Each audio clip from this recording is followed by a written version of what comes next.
It's a balancing act. Like every shift has their own problems, but overnight seems like it's almost like a skeleton crew all the time, like the weekend. At least where I've worked. I'm sure there might be another place that may be better staffed, but I think it's a fairly common problem. Rising above the buzz of ultrasonic cleaners and the clanking of stainless steel are the ideas and voices that are changing an industry. You're listening to the Beyond Clean podcast, the central nexus for the people, processes, and products that are improving our sterile processing world. Each week, we speak with frontline technicians, CEOs, engineers, and entrepreneurs with a common goal to help you fight dirty. Every instrument, every time. Whether you're tuning in for education or inspiration, we're glad you did. Now, turn on those washers and turn up the volume. It's time to go beyond clean. This week on Beyond Clean, we speak with Dannie O Smith. He's a sterile processing professional based in the greater Philadelphia market and an instructor at Instrumental Sterile Processing Institute. And Dannie is also an artist. We're going to talk about that a little bit today during this episode, Hank, but we're also staying on theme with sterile storage, but we're going to talk about it in the context of third shift or the night shift.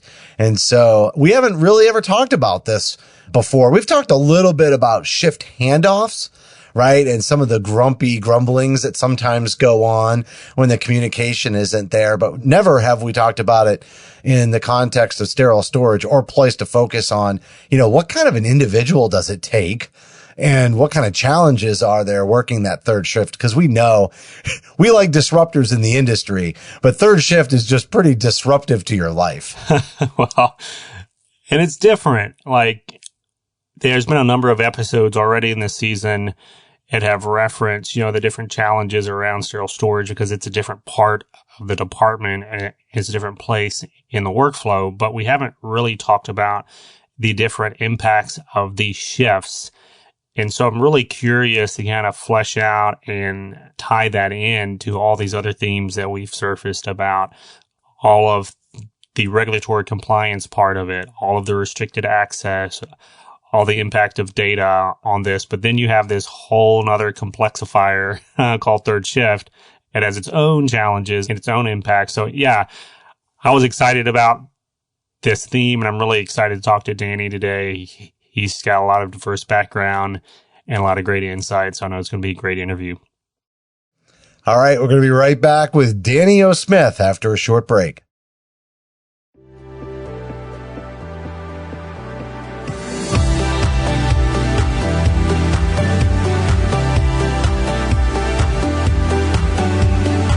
I'm Justin Poulin. And I'm Hank Walsh. From 17 Studios, you're listening to Beyond Clean, the global voice of sterile processing.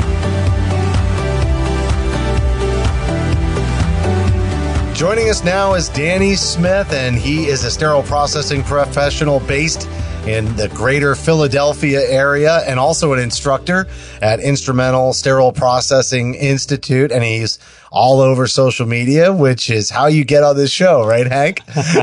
Dannie, welcome to Beyond Clean. Thanks for joining us. Thank you for having me. I'm happy to be here, Justin, Hank, and Aaron.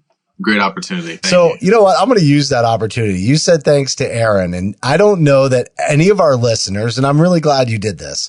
Most of our listeners don't know about who's, as they say in the industry, behind the glass, kind of making all of this happen from a production standpoint. So I'm just going to take this moment to thank Aaron Leslie, our producer, who helps get everybody set up, and Dannie got you going on the podcast. And so we're going to give him a little shout because he is an unsung hero on the podcast that nobody really knows about. And when you hear that voice that says, let's get into it, it's time to go beyond clean. That's Aaron.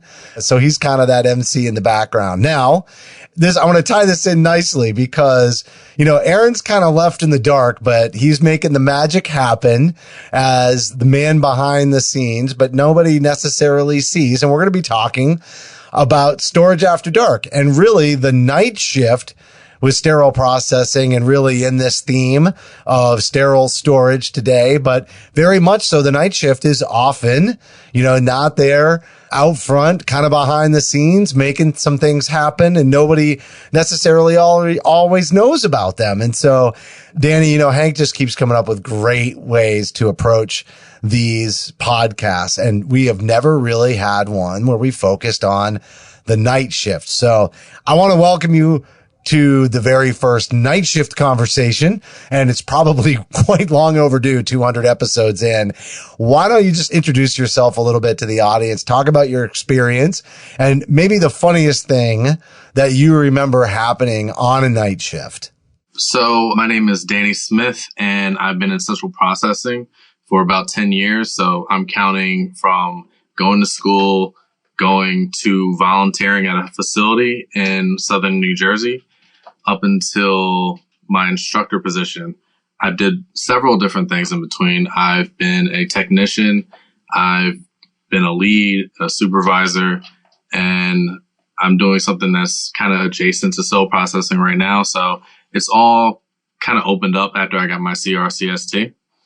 As for night shift, I would say my funniest moment would be working as a second shift team lead with the overnight. They're not having a team lead. Trays need to be done because some kind of error in the storage, the humidity and the temperature was off. We had to reprocess all the trays. So I just stayed late with them, did a double, hoping they would stay with me. I'm like, I don't know if they really like me like that. And they ended up staying. And it was kind of like a bonding moment through trauma. So it was good. Man, that's when the best bonding happens. When the ship is sinking. Man, if that's the funniest thing that ever happened to you in night shift, I don't want to know about the worst thing that ever happened. Because, that sounds like a traumatic experience. Yeah, it ended up being a pretty good experience. Like, I thought it was going to be terrible the way everything was happening. They're like, oh, we can just do the trays in the morning with the weekend person. I'm like, that's one person. They're not going to be able to finish all these trays. So we just stayed and kind of like hashed it out. But all the crazy conversations happen at night. So that's where it got a little bit funny. So, Danny, you bring up a great point on that third shift piece and the camaraderie piece, the expectation piece. You even mentioned, actually, this is kind of the first thing that I wanted to ask you about. You mentioned that assumption that, we'll just let the weekend shift cover it and they'll be able to catch up. And there is a lot of assumptions out there, I think, from, first shift, second shifters. I'm a second shifter at heart. That's where I started, and I'll always just have that in my genes, right? But we put a lot on third shift. And I'm wondering, as we get started here in this Storage After Dark episode, if you can talk about some of those expectations or those assumptions that sterile processing folks make about the night shift. What are they capable of? What are they doing all night? When I come in the morning and all these trays are still, sitting there and they're not done. What the heck was third shift doing? All those kinds of assumptions that are probably not fair, but are still made. Start wherever you want, but paint a little picture about what that night shift actually looks like in sterile processing. I would say it goes both ways. Every shift kind of assumes something else about the other shift. Oh, they're not doing this, or they're not doing that. But usually they had to take on different responsibilities depending on the shift. And overnight, they're like the closers. They had to finish the bulk of the trays. I feel like second shift, you might be decontaminating most of the items. So you're sending it through, and all the leftover stuff that isn't on the first case or a missing tray or something is going to need to be put back up. So they're doing that. They're doing the testing, and they're doing all the random calls because all the new nurses are usually overnight nurses, and they're calling you for things that materials management might handle or something that has nothing to do with the department, or it might be an emergency related to central processing. So you had to deal with all that stuff. And then you had to make sure that the trays that you're doing, that they're done in time, that they're cool for those morning cases, especially if it's a loaner and we weren't able to finish it on second. They had to make sure that it's processed, put on the right case. So they have a lot of catching up to do, and it's usually a smaller shift. For whatever reason, either just staffing, or a lot of people don't like to work overnight. There's a lot of things associated with it, and plus people just like to sleep. as for things associated with it, which I'm always looking out for, is you tend to gain more weight because you're eating more things that you're not supposed to at a later hour. So I'm always like worried about that. Like, I need to focus on the job, but I also need to make sure I have like some kind of good health. So I'm not just ballooning trying to do this tray. It's a constant battle. And then I would say one of the things that people kind of stress out about is when somebody picks out something that they didn't do in the morning instead of focusing on what they got done for them. So it's like, I did all this work, and then you notice this one tray that I couldn't get to, or this one item that I might have left by mistake. So that might be discouraging to some people. Wow, dude. Like, you dropped a lot of great insight there. Like that food piece, never thought about that. And I guess I'm so spoiled, right? Like, it was a little weird on second shift, you know, because you talk about eating lunch, and you're eating lunch at like 9 o'clock at night, right? You know, I ate at 9 o'clock at night. So like, I got a little taste of that, but yeah, like that challenge is just such a unique one that I really appreciate you bringing up. And honestly, like, I want to do some more discussion around that, maybe some more research on that kind of like mental, physical impact of your sleep patterns, your eating patterns, all of that goes in. And yeah, then you got like these first shifters and second shifters that are just like annoyed and frustrated at you for doing X, Y, and Z, but they don't even know the half of it. Cause like, you're trying to like not balloon, like you said, you're trying like to not fall asleep on the way to work, on the way from work, all of the challenges that at a typical like sleep schedule protects against. And you got these third shift folks that are trying to balance all that. And I know many of them try to flip their schedules on the weekends, right? Because you want to be able to be awake during the day to still have a normal weekend and not be a vampire. And then, yeah, they're flipping that back when they hit their next shift, and it's a real challenge. So I appreciate that part. You just stay awake, Hank. Seriously. Like, that's the only way to do it. And what's funny is you hit that, and you know, you can correct me on this, Danny, but I feel like you hit that 3 or 4 o'clock in the morning, and it's just a struggle to stay awake. And then right around 5, you're like ramping up for first shift to come in, and you get yourself like reinvigorated, recharged, and you just go like bananas getting ready to get out of there. And then it's like, you can't even go home and go to sleep because you just amped yourself back up. And you're like, I needed to go to sleep or go home, 3 hours ago. Now I'm wide awake. What do I do? Yeah, it really does play major games with your sleep schedule. Even if you don't try to get yourself on a normal routine for the weekend. Yeah, that's definitely a problem, especially like you said, you kind of pick up that energy right before morning comes in, right before all management comes in. And then when you leave, you can't go to sleep, but you have to in order to kind of get yourself prepared for that shift again. So if you mess that sleep up, you're going to be exhausted for the next shift and trying not to fall asleep or mess up a tray, which is going to be your main problem. Like, you can knock out a whole bunch of trays, but you do one issue and none of that really matters because the whole case has to be delayed. And then you have to deal with management and the OR on what caused this issue. Danny, I want to go back to something else you said that was just so critical, and I hadn't really considered it, but it also ties into one of Justin's favorite topics, and it's the idea of critical thinking. Like you mentioned, a lot of these newer nurses, like that's when they're going to be staffed on the night shift.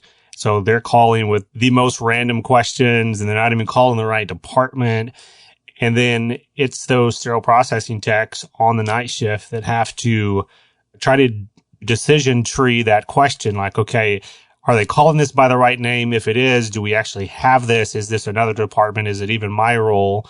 And the whole time that's going on, you don't have that support structure that the day shift has with the managers and the supervisors and the leads. Oftentimes, it's like a skeleton shift in sterile processing on the night shift. And so those technicians really have to be good and confident and creative about how they work through those challenges.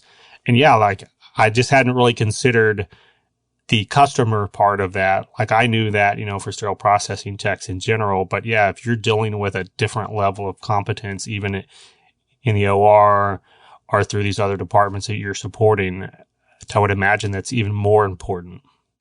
Yeah, it's difficult sometimes, especially if you have like a nursing supervisor telling you something. Like I had an issue with a nursing supervisor who had come to me, and she was asking where our break room was. And I'm like, it's in such and such location. I'm like, okay, fine. I finally see her, and she's like, yeah, we got an email, and we are supposed to put our dirty carts in your break room. And I'm like, that doesn't sound right. We're going back and forth. I find out that later on, she was talking about a different hospital, but since it's all under one umbrella, it was, oh, I got this email. We can do this. I'm like, you can put it in our decontam room. And it's like, no, they said the break room. So it was like different things, like because of their position, you kind of like question yourself, like, is that supposed to happen? But you kind of got to just stick to your guns. I've had a nurse call down and ask if we can wash their commode. This is when I was newer. And I'm like, I put that in a cart washer because I didn't know what a commode was at first. And thankfully, my supervisor on the third shift, he was like, yeah, you can do that if you want. And the way he was smiling at me, I'm like, no, he's like, yeah, there's a lot of things. So I wouldn't blame any of the nurses because either they might do it at a different facility or they might not just be aware of it. It might be materials management. Sometimes some places, if they don't answer, it redirects to central processing. We get stuck answering those questions and we might not be aware of the correct answer for it. Yeah. I think it's a really good point that you're making around, getting those kind of random questions with the new people. And, one of the things that we've talked about a lot is, keeping people out of sterile storage, right? And, not having them go in and mess with that and just have at whatever they want. And it's interesting because there's a whole other kind of component of this where they're calling you for things that aren't even in sterile storage. So you're actually educating on the night shift. You're kind of making sure that some of these newer nurses or even surgical techs in the operating room kind of begin to get that lay of the land. So that does kind of, create an interesting dynamic. So one of the things we talked about on a lot of them, like I said, is people coming in, but I kind of feel like maybe that's not as much of an issue on the night shift in terms of everybody trying to come in and grab stuff from sterile storage. So does that happen? And what kind of sterile storage, activities are pretty common? Do you do some organization in there? Do you work on special projects with sterile storage? What are you doing when you're going in there? I don't think too many special projects are going on. Usually they try and do that for the morning. A lot of the testing or you're scanning everything in sterile storage. The problem again would be the limited staff. So certain areas that you're supposed to watch and make sure that nurses or doctors are actually going in and getting those endoscopes, signing them out correctly instead of, because they're in an emergency situation, they might just grab it because they need it to save somebody's life and they didn't document it. So we don't know where that scope went. But on overnight, we might not have a person in there because they might have left to go pick a case for an add-on or something. So there's a lot of different things to do, but it's because you're stretched so thin, especially with the testing of all the sterilizers. If they have a lot of IUSS within the OR, they had to go and test each one of those tiny sterilizers and then the ones downstairs. And then you're waiting for those sterilizers to finish. And then you're also testing the washers and the ultrasonics. So it's a lot of running around and timing it and make sure you're getting it in a good amount of time so you can actually come back and do some trays. It's a balancing act. Every shift has their own problems, but overnight seems like it's almost like a skeleton crew all the time, the weekend. At least where I've worked. I'm sure there might be another place that may be better staffed, but I think it's a fairly common problem. And that's a theme that has come up a couple times in your answers, is that time management, right? So we've talked about the critical thinking part, but you mentioned that even early on is you got to be aware of your cooling times for your sterilizers, and you got to be aware of the cooling, for the instrumentation too. When are these things coming in? And then do the math, which means when are they going to be able not only to come out, but to come out and then safely go into storage or safely go into the case carts. And again, I don't want to knock, first shift and second shift, but they have the luxury of knowing, oh yeah, there's always going to be plenty of time for these things to happen because there's a whole another shift behind me that can wash, can assemble, can sterilize, can cool, can pick, But for third shift, you don't have that luxury.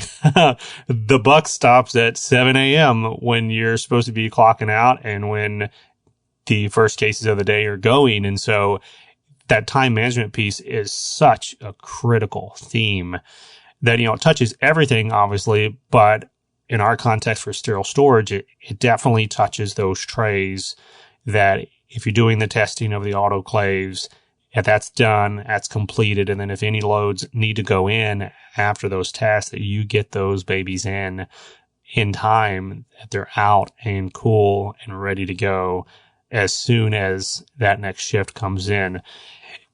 So is there anything on that timepiece that you would recommend folks, who are listening today who struggle with that? Like maybe their entire third shift is always just really cutting it close, or they've just got like a coworker who they're always like not thinking about the clock. Like, is there anything that you have found that's been helpful to keep people focused to that piece? I've been trying to tell people that you can't just assume that first shift will be like smooth. Like sometimes some people think like, oh, I'll just save something or I won't do something because first shift can handle it. There's never anything going on, yada, yada. But there's usually always some kind of problem. I like to tell people like, we'll do as much as we can. First shift usually comes in and has to fix everything that went wrong. So if there's an issue, they don't have as much time to prepare. Like, yes, we have to get everything ready for the morning, but if there's an issue, they get hit with it immediately. They don't have any time to prepare for it. So another thing, I tell them not to hide anything that they didn't do. Like if you didn't finish it, let us know so we know how we can prepare in the morning or what we might need, or we could just let the OR know, like, we don't have this yet. Like, yes, it looks bad, but it's worse if they are starting a case and then they don't have it for the patient. So just informing everybody as much as you can and not assuming that just because every once in a while they may walk in and have nothing to do, that it will be smooth sailing. Usually there's something going on that's going to jeopardize that. And even if it's a whole bunch of trays, I try and tell people not to stress out and try and complete everything. Just focus on the priorities, focus on what you can do and knock out what's important first, and then just document the rest. So you said you're spread pretty thin. It's hard to guard sterile storage almost in a way, but like how can departments maybe support the night shift in regards to that sterile storage? Because you talked about mistakes, right? And then one of the examples that you gave was that people might not do the proper documentation because they're in a rush and you don't have somebody there to guide them or remind them of the process and make sure that it happens. But then those mistakes or inventory that might have gone, that's then not available when they need it the next day and nobody knows where it is. Like those things compound themselves. So how can department set up a structure that sort of acknowledges, all those responsibilities and the, smaller staffing model over the night shift so that they don't wind up, just kind of setting not only the night shift, but really the entire department up for failure or for issues?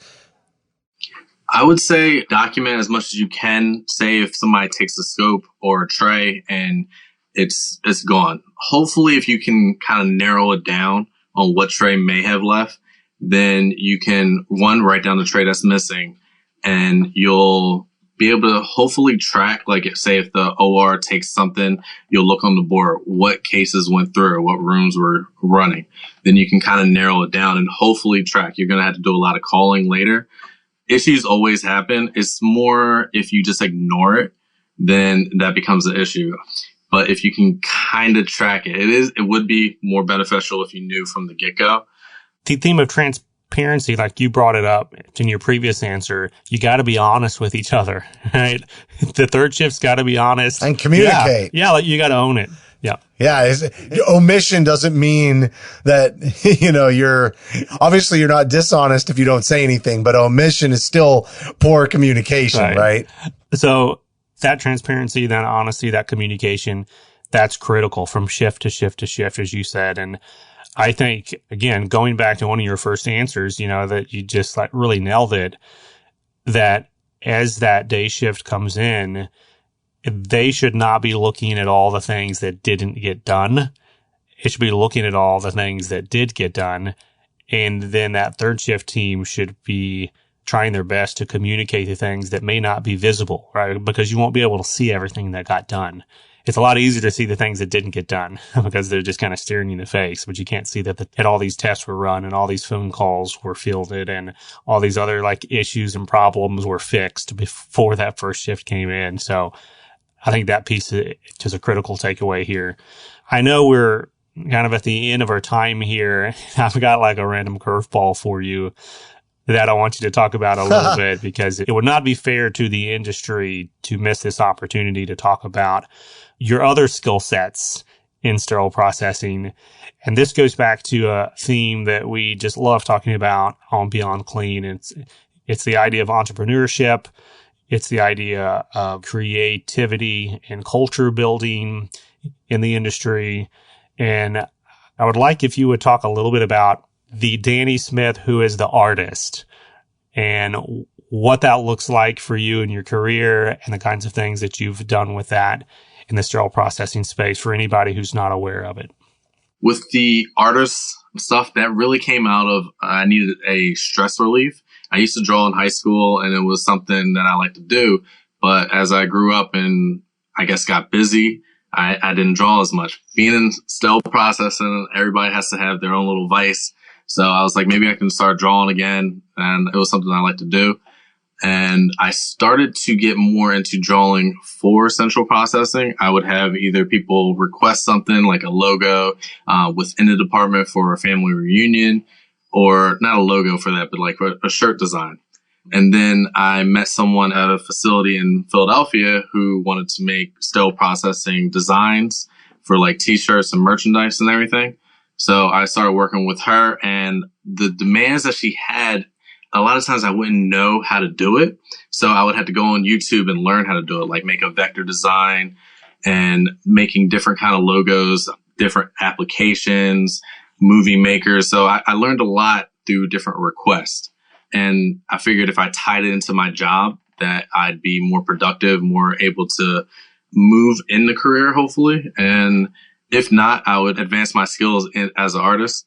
I did want to do the one Beyond Clean competition. I had just got a supervisor position, and I was swamped, and I was just looking at it. Like, I shared it, and I'm like, I want to do this. And I drew something, but I was like, this is terrible. Like, I don't want to submit this. So for anybody who wants to check out your artwork, right, because I know it's in various places, but can you give us some ways to either contact you or to find the artwork that you've done out there in the space? So the artwork I have it on LinkedIn. So that would be my name, Dannie O Smith.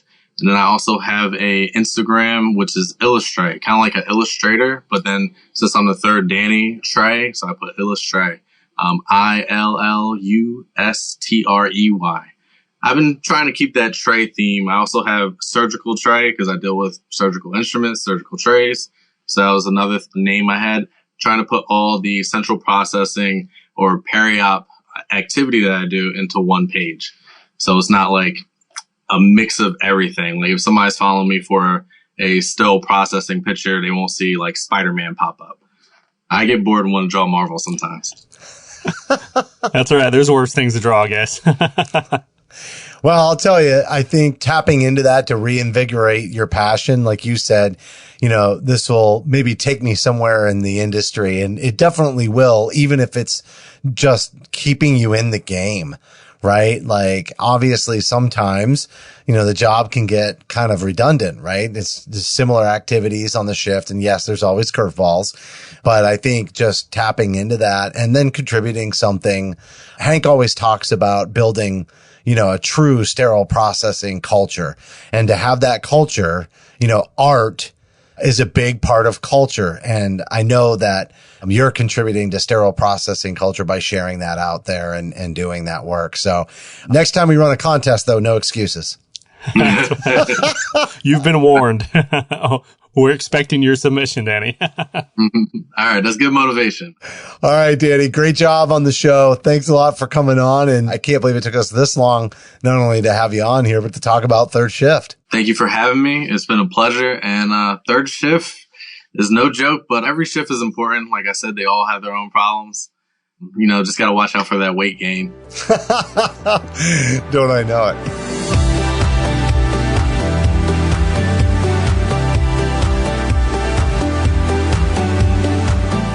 That was Dannie O Smith. He's a sterile processing professional based in the greater Philadelphia area and also an instructor at Instrumental Sterile Processing Institute. We're talking about the third shift in the context of sterile storage, Hank. And I can tell you, I've worked that third shift. I didn't do it in surgical services. I did it in other nursing roles, including the nursing home. And I could tell you that it's important to stay busy. At least it was for me. The minute I did sit down, it was kind of doomsday. It was a tough thing. You gotta keep moving, but then trying to go to sleep when you get home, it's so awkward. It really is. I guess my assumption was on night shift, you really weren't going to get kind of that invasive access outside of the department to sterile storage, but Danny kind of set me straight on that one. There's nobody really kind of policing it because of all the responsibilities and all the checks and everything that's going on that have to be done. And it almost leaves it more wide open for kind of poor documentation, sets and instruments and equipment being gone missing without anybody knowing.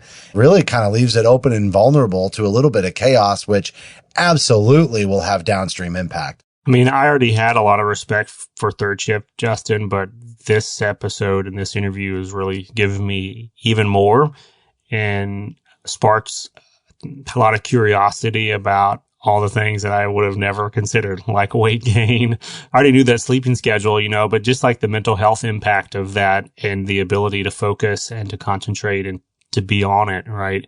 And with all the complexity of our jobs and all the importance of getting that sterile storage piece right, like, are you putting the tray on the shelf in the spot that it needs to be? And as we've talked about in some of these previous episodes, if you don't do that, that can have dramatic implications. Like patients can have delayed procedures. You can frustrate surgeons. God forbid, there can be even worse impacts of that if you lose focus. So yeah, that sleep part, that focus part is critical to all this. And another one of the themes that Danny brought up a lot was that time management piece that is so critical to getting those trays completed and either picked for cases or back into sterile storage before that first shift comes in. And it's so, so important. Really hoping out of this episode that, third shifters get a little encouraged and that the rest of these shifts, kind of learn a little bit about how they can help their brothers and sisters that are working the overnight, and in particular, that impact again on the sterile storage area. All right. Well, that's going to do it for this week's show. As a reminder, you can support Beyond Clean by subscribing on Apple, Amazon, or Google Podcasts. You can also find us on Stitcher, iHeartRadio, Spotify, or just search for Beyond Clean on your favorite podcast application. You can also find all our episodes and access bonus content for certain episodes by downloading our smartphone app for iPhone and Android. We'd certainly appreciate a rating and a review while you're there because your feedback is important to the show. If you have any topics that you'd like us to cover on a future episode, just send an email to info@beyondclean.net. On behalf of Hank and myself, thank you for listening to this week's episode of Beyond Clean.